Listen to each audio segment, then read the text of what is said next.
Hello everyone, my name is Regina and in this video, I'll be giving a demonstration on how to backup, restore, and clone your web applications on Azure.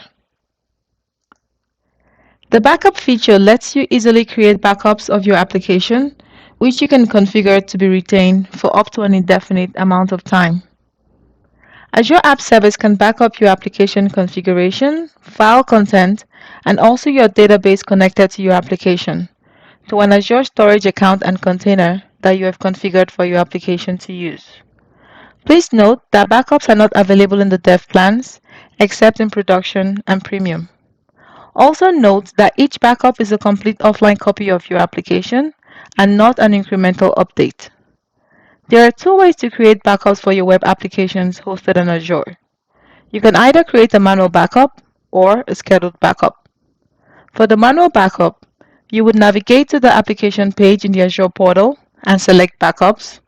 Then the backup page is displayed as shown here. Then you select Backup is not configured. Click here to configure backup for your app. In the backup configuration page, select Storage not configured to configure a storage account. For the purpose of this demo, I'll be using an already created storage account and container. If you wish, you can create a new storage account and container. Please note that the storage account must belong to the same subscription as the application that you want to back up. In the backup configuration page here, you have the ability to include the connection string while taking the backup for your web application in order to include the database.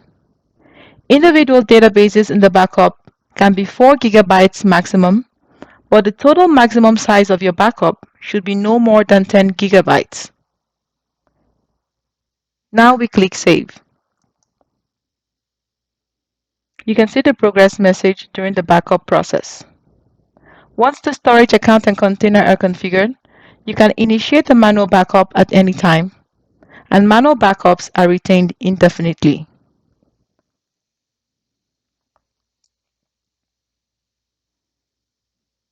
Now we move on to scheduled backups. Still in the backup configuration page here, we select this for the scheduled backup. Now we set the scheduled backup to on. And then you can configure the backup schedule as desired. Here, I will leave the default settings as is, which is to backup every day, schedule the backup from this date and time, include the time zone, choose my retention days, and if I intend to keep at least one backup, which is set to yes. You can also include the database for your scheduled backup, and then click Save.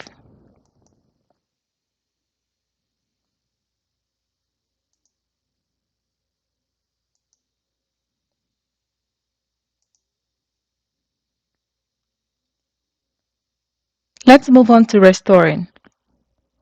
With the Restore feature in Azure App Service, you can restore the application to a snapshot of a previous state by overwriting the existing application or restoring to another app. Still on the backup page here, we select Restore. In the Restore page, first select the backup source. There are 3 sources of restoring an application. You can restore from the application backup, where you select existing backups for your application, or from storage, where you can restore from an existing backup file. Another way of restoring is by the use of snapshots. Snapshots are automatic periodic backups for premium SKU web apps, and they are managed internally by Azure App Service. They provide reliable, hassle-free backups of your web applications. Snapshots contain both the contents of the web application and the configuration. As I said earlier, they are only available for premium plan and not on the other plans. For the purpose of this demo, I will choose my restore source as app backup. Next, you select which backup you want to restore. There's always a drop down, but I'll leave this as the default. Then you specify the destination for the app restore in the restore destination. If you choose overwrite, all existing data in your current app is erased and overwritten. Before you click OK, make sure that is exactly what you want to do. You can select existing app to restore the app backup to another app in the same resource group. You can also create a new app to restore your content to. I will choose the existing app. On the advanced settings, you have the option to ignore conflicting host names on restore or ignore databases. I will leave the default settings and then click OK. This operation takes 5 to 10 minutes depending on the size of your site.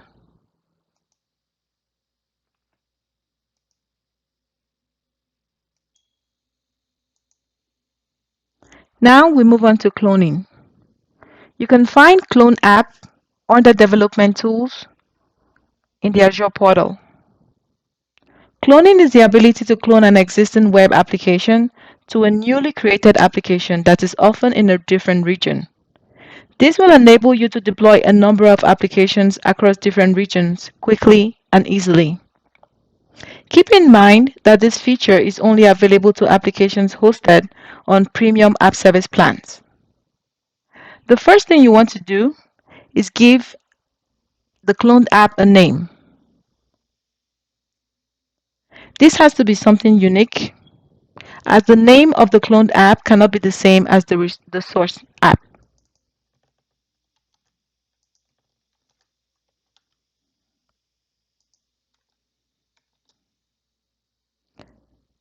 Next, you choose the resource group. You can create a new one or use an existing resource group. For the purpose of this demo, I will be using an existing resource group.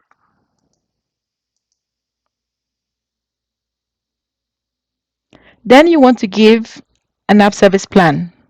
This is a good time to associate a new plan that will determine the location, features, cost, and compute resources associated with your app. Then you want to clone the settings.